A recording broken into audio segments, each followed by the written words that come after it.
If you have a deck, you probably have to do some maintenance on it this summer. Wood care expert Ralph Sawn is here to give us some tips on the best way to maintain your deck. Welcome. Welcome. Thank you. This is a big project that I dread nearly every summer because it seems like the deck always needs a little something. Yes, it's anything that's exterior always needs some maintenance on it. You can use a cleaner on it to take and get rid of the old dead wood cells and that. But the thing about it is you always want to do first is make sure that you do need to protect it again.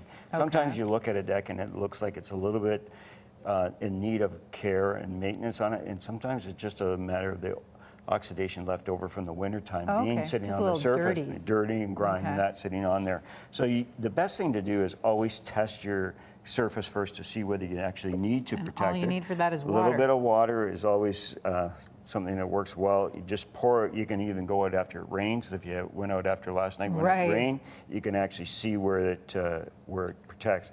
As you can see here, the protection is good. Whereas there's no protection, you can actually see it just penetrating right into it. So if the surface is absorbing water, what happens is the wood will actually swell, and then the fibers shrink as they dry, and then swell and shrink. And what you end up with is a lot of dry cracking like this that happens to the deck surface. It really doesn't affect the structural strength of the wood, but the aesthetics of it is more. And you can get splinters in your feet from that too. Absolutely, yeah. And one of those things. And then this is the next thing that happens. As the wood ages, you'll see the black and gray cells on here. This is mold and mildew spores that attach itself to the deck surface and can become slippery when it's wet as well, when you're walking across the deck surface. So it's a good thing to do is clean them off and get rid of them off the surface.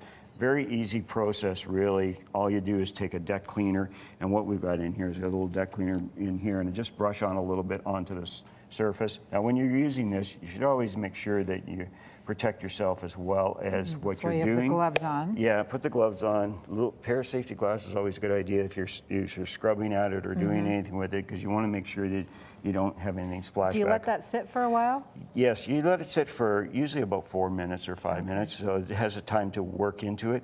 And what you want to do is only do enough that you can actually reach and work on. You don't want to necessarily be walking through the cleaner all the time. We have a really hot, sunny weekend coming up.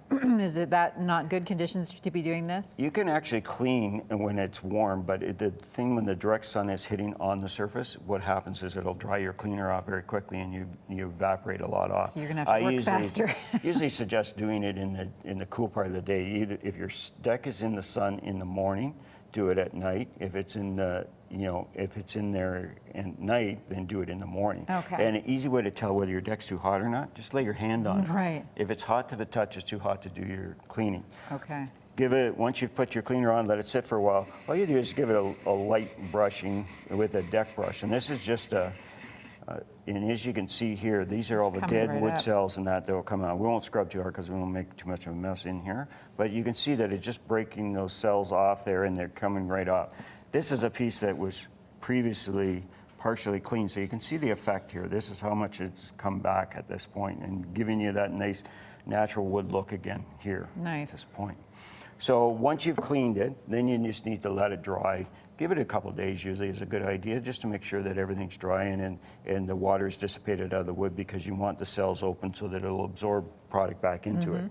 Then from that, you can apply a number of different types of coating. We have water-based finishes. We also have new oil formulas too as well. This is like a timber oil formula, which people think of as something, because it says teak on there, they think it's for teak wood only. But it's actually teak color. It's not teak for teak wood. So it's not to be alarmed. And you just, once you've cleaned your surface, let it dry, you can just apply this right onto the surface, brush this in there. And with the oil finish, what you want to do is let it penetrate what it needs. The wood will absorb how much color it needs and how much product it needs.